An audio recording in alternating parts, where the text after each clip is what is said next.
Multiple sclerosis is one of the leading causes of disability in young adults in the UK, and we're lucky to have several effective immune treatments for MS, but they vary in their strength and in their risks. And there's uncertainty about how aggressively we should treat early MS.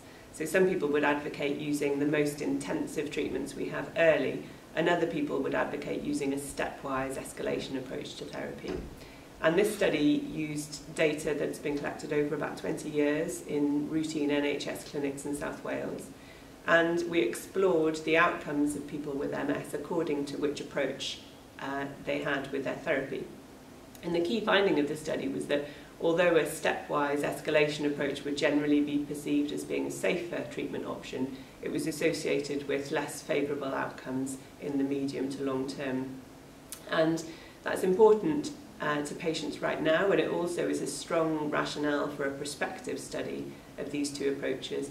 And in fact, Cardiff is now very involved in an international study of this, where we'll randomise people to the two treatment approaches in 24 sites in the UK and the US in a study called Deliver MS.